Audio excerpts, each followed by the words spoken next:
Good morning to all of you. आज फिर से एक बार आपका स्वागत करते हैं कॉमर्स 2.0 में। ध्यान दे जरा, आज हमारा चैप्टर है 4 जिसका नाम है demand and law of demand. Demand and law of demand. इसमें हम लोग सबसे पहले समझेंगे कि डिमांड ही क्या होता है। इसमें सबसे पहले हम लोग समझेंगे कि डिमांड ही क्या होता है। What is demand? What is demand? जो भी हम लोग दिन भर में सोचते हैं वो हमारा डिमांड नहीं होता है। डिमांड को फुलफिल करने के लिए कुछ बेसिक कंडीशंस का होना जरूरी है। डिमांड को फुलफिल होने के लिए कुछ बेसिक कंडीशन का होना जरूरी है। जैसे जिसमें पहला आता है डिजायर। जिसमें पहला आता है डिजायर। डिजायर माने होता है इच्छा। इच्छा जो डिज़ायर होता है इससे हमारी डिमांड्स फुलफिल नहीं होती है। क्यों नहीं होती है भाई? क्योंकि डिज़ायर हम किसी भी चीज़ का कर सकते हैं। डिज़ायर हम किसी भी चीज़ का कर सकते हैं, जो मन में आए वो सब कुछ डिज़ायर हो सकता है, लेकिन वो डिमांड नहीं है। हाँ, डिमांड का पहला कंडीशन है जो डिमांड को फुलफिल करने में मदद करता है। तो desire is the first and foremost basic needs to fulfil the demand. Desire क्या है? एक पहला बेसिक नीड्स है डिमांड को पूरा होने के लिए। डिज़ायर का होना जरूरी है डिमांड को पूरा होने के लिए, जो कि ये पहला कंडीशन है। दूसरा, अगर मान लो कि तुम्हें आज शुक्रवार है और जैसा कि हम लोगों का आज बिरयानी खाने का मन है, तो desire is the first and foremost basic needs to fulfil the demand. And desire होने से ही डिमांड पूरा हो गया क्या? नहीं। अगर बिरयानी खाना है तो कलकत्ता बिरयानी का 80 रुपये का बिरयानी अगर खाना है कलकत्ता बिरयानी का, तो कम से कम उतनी एबिलिटी टू पे आपकी होनी चाहिए ना।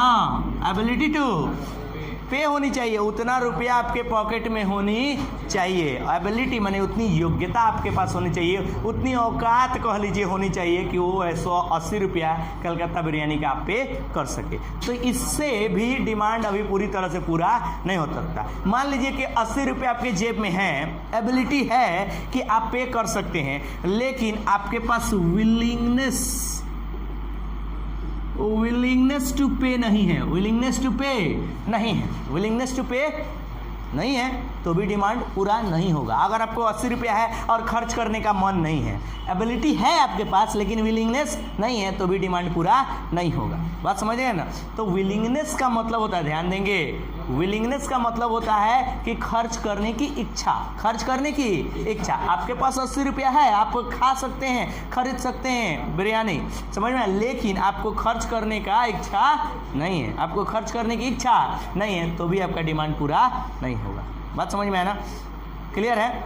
तो इस और अगला देखेंगे, डिमांड को पूरा होने के लिए 5 बेसिक कंडीशंस को होना जरूरी होता है।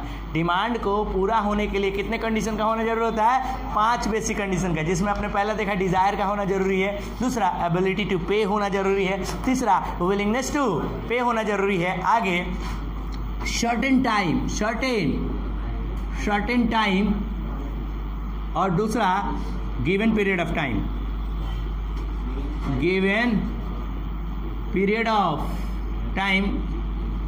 एंड सर्टेन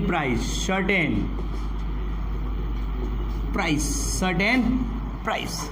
तो कहता है कि डिमांड इज द, ध्यान दे, तो डिमांड का डेफिनेशन इस 5 बेसिक कंडीशन से फुलफिल होता है। कहता है कि demand is a quantity of a commodity. एक क्वांटिटी होता है किसी कमोडिटी का, तो कह रहा है कि demand is the quantity of a commodity that a consumer is willing and able to buy at each possible price during a given period of time। जब कोई उपभोक्ता किसी वस्तु की मात्रा को खरीदने के लिए इच्छुक और तत्पर रहता है तो उसे क्या कहते हैं? मांग कहते हैं। क्लियर है? तो उसे क्या कहते हैं? मांग कहते हैं। ये डेफिनेशन क्लियर हुआ।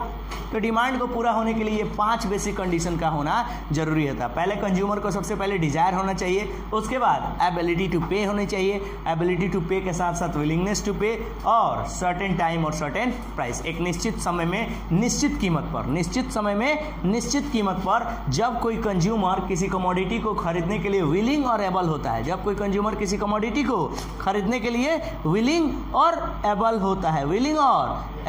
है, तो उसे क्या कहते हैं? डिमांड कहते हैं। समझ में ना? डिमांड का मतलब क्या होता है? मांग। डिमांड का मतलब क्या होता है? क्लियर है? अब आते हैं दूसरा टॉपिक हमारा है लॉ ऑफ डिमांड। दूसरा टॉपिक क्या है हमारा ji? Law of demand. Law of demand क्या है? लॉ ऑफ डिमांड जरा समझेंगे। कहता है कि higher the price lower the demand and lower the price higher the demand. It is a law of demand. कहता है कि higher the price lower the demand and lower the price higher the demand. बात समझ में आ रहा है कि higher the price lower the demand and lower the price higher the demand. जब वस्तु की कीमत बढ़ती है तो मांग घटता है, जब वस्तु की कीमत घटती है तो मांग बढ़ता है। when other thing being equal, जब अन्य बातें समान रहे तो, जब अन्य बातें समान रहे तो कह रहा है कि वस्तु की कीमत बढ़ती है तो डिमांड घटता है और वस्तु की कीमत घटती है तो डिमांड बढ़ता है। when other thing being equal, जब अन्य बातें समान रहे तो, जब अन्य बातें समान रहे तो जैसा कि हम जानते हैं कि कोई भी लॉ एजम्पशन पे बेस्ड होता है। कोई भी लॉ किस पे बेस्ड होता है जी? एजम्पशन पे बेस्ड होता है। कोई भी लॉ किस पे बेस्ड होता है? एजम्पशन पे। जरा एजम्पशन बोलिएगा। पहला एजम्पशन क्या होता है? No change in consumer income. No change in consumer income. No change in consumer income, कि कंज्यूमर के इनकम में किसी प्रकार का परिवर्तन नहीं होना चाहिए। कंज्यूमर के इनकम में किसी प्रकार का परिवर्तन नहीं होना चाहिए। कंज्यूमर के इनकम में किसी प्रकार का परिवर्तन नहीं होना चाहिए। पहला एजम्पशन लेते हैं। जैसा कि लॉ होता है और सारे लॉ किस पे बेस्ड होते हैं? एजम्पशन पे। तो जैसा कि आपने ये लाइन लिखा है कि when other thing being equal का मतलब या एजम्पशन का मतलब सेम ही होता है। अदर थिंग बीइंग इक्वल का मतलब समझिए कि अन्य बातें समान रहे, या वो पद समझिए, या अजम्पशन समझिए। लॉ का एजम्पशन तो लेना ही पड़ता है इकोनॉमिक्स में, क्योंकि इकोनॉमिक्स का लॉ एजम्पशन पे बेस्ड होता है। तो पहला एजम्पशन हम लेंगे कि no change in consumer income. No change in consumer income, income में चेंज नहीं होना चाहिए। केवल किस में चेंज होना चाहिए? प्राइस में चेंज होना चाहिए, तभी डिमांड ऐसे अफेक्ट होगा। ऑल सारी चीज़ें, अदर थिंग बीइंग इक्वल, और सारी चीज़ें क्या होनी चाहिए? समान रहना चाहिए। समझ में है ना? केवल प्राइस में चेंज होने से डिमांड में चेंज होगा, और सब बातें क्या होनी चाहिए? सामान्य रहनी चाहिए। वही हम एजम्पशन लेते हैं। वही क्या लेते हैं? एजम्पशन, जिसमें पहला एजम्पशन है no change in consumer income. दूसरा, no change in price of related goods. Price of related goods, no change in price of related goods. No change in price of related goods. तीसरा देखें, तीसरा क्या है? People test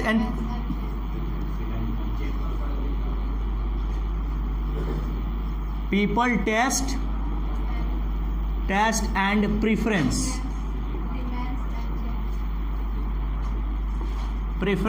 remain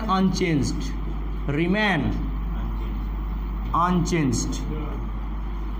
अगला कि people taste and preference remain unchanged. People का टेस्ट और प्रीफरेंस क्या होना चाहिए? बदलना नहीं चाहिए, नहीं तो ये लॉ ऑफ डिमांड अफेक्टिव नहीं होगा। क्लियर है? अगला चौथा बोले, no expectation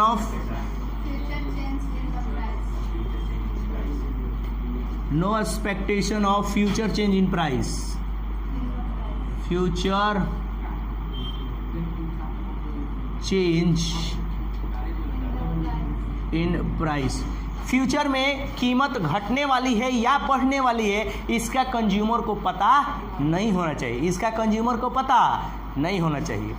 no expectation of future change in price. Future में कीमत बढ़ने वाली है या घटने वाली है, इसका भी पता कंज्यूमर को नहीं होना चाहिए, नहीं तो ये लॉ काम नहीं करेगा। ये लॉ काम नहीं करेगा, क्योंकि अगर फ्यूचर में पता चल जाए कि प्राइस बढ़ने वाला है, तो हम अभी उसका क्या करेंगे? डिमांड बढ़ा देंगे। फ्यूचर में पता चलने वाला है कि प्राइस बढ़ने वाला है, तो हम उसका क्या करेंगे? डिमांड बढ़ा देंगे। तो ये लॉ अप्लीकेबल होगा? नहीं होगा। तो ये लेंगे हम अजम्पशन, मान्यता लेंगे कि no expectation of future change in price, कि फ्यूचर में प्राइस घटने वाली है या बढ़ने वाली है इसका पता कंज्यूमर को नहीं होना चाहिए। समझ में है ना। अगला 5वां, हाँ, प्रेस्टिजियस गुड्स में, प्रेस्टिजियस गुड्स लॉ में नॉट अप्लाई, लॉ में नॉट अप्लाई। प्रेस्टिजियस गुड्स में लॉ अप्लाई नहीं होता है, प्रेस्टिजियस गुड्स में लॉ अप्लाई नहीं होता है। Law of demand prestigious goods में अप्लाई नहीं होता है, क्योंकि प्रेस्टिजियस वो इसलिए है जब उसका प्राइस हाई रहता है, जब उसका प्राइस हाई रहता है तो लोग उसे ज़्यादा खरीदते हैं। जब प्राइस हाई रहता है तो लोग उसे ज़्यादा खरीदते हैं, तो उसे बोलते हैं प्रेस्टिजियस गुड्स। उसे बोलते हैं जैसे लग्जरी कार, ऑर्नामेंट्स, जैसे ज्वेलरी हो गया, समझ में है ना।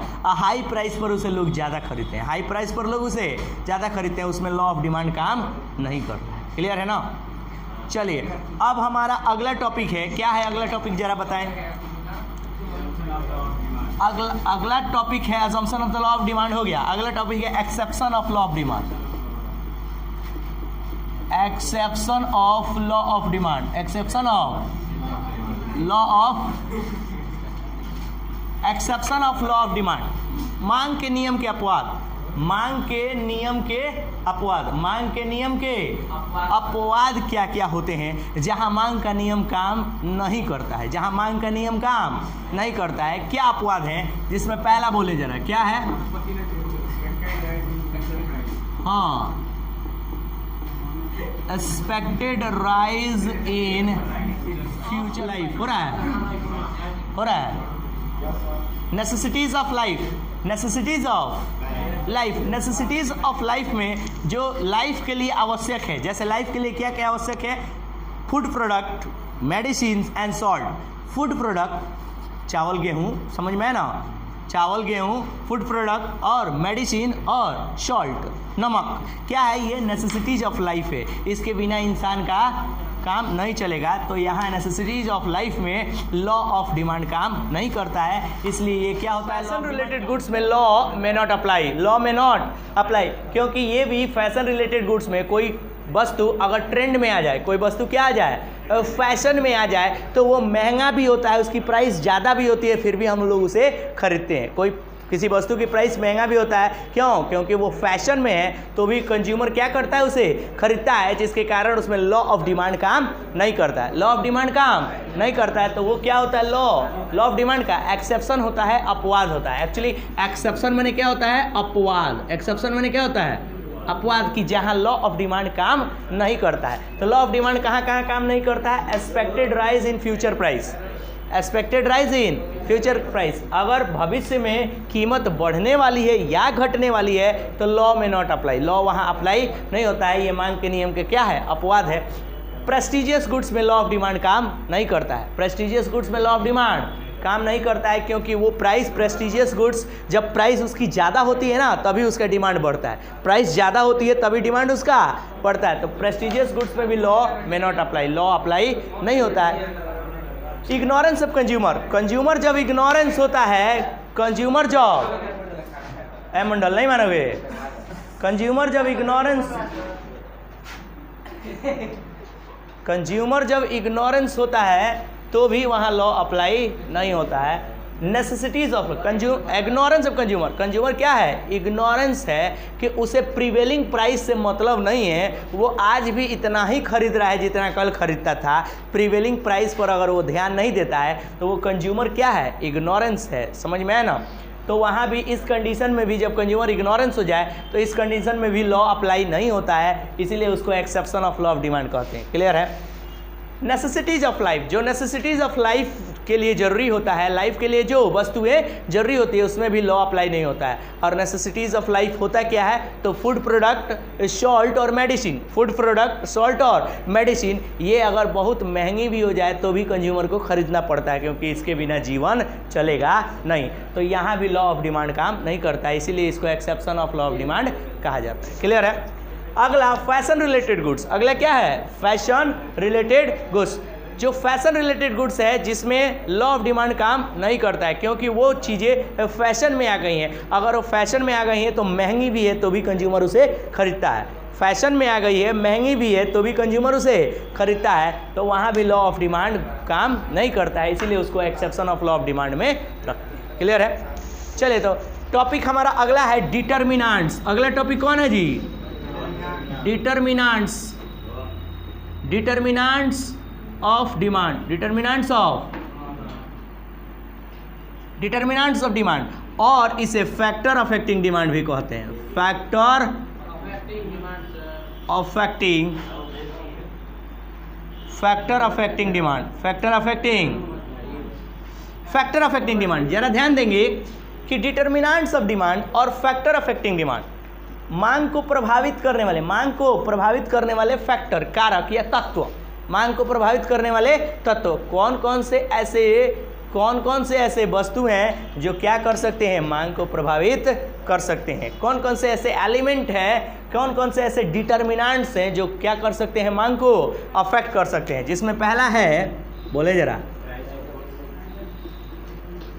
प्राइस ऑफ गुड्स, खुद वस्तु का प्राइस मांग को प्रभावित कर सकता है कि अगर प्राइस बढ़ेगा तो डिमांड घटेगा और प्राइस घटेगा तो डिमांड बढ़ेगा। खुद वस्तु का प्राइस मांग को प्रभावित कर सकता है, खुद वस्तु का प्राइस मांग को प्रभावित कर सकता है। और कैसे प्रभावित कर सकता है? इनवर्सली, क्योंकि higher the price lower the demand and lower the price higher the demand. It means कि there is a inverse relationship. It means कि क्या है? There is a inverse relationship. Inverse relationship होता है किसमें? प्राइस और demand में। Price of demand of a goods में कैसा रिलेशन होता है? इनवर्स रिलेशन होता है। क्लियर है ना? तो ध्यान दे। दूसरा क्या है जी? इनकम लेवल, आय स्तर।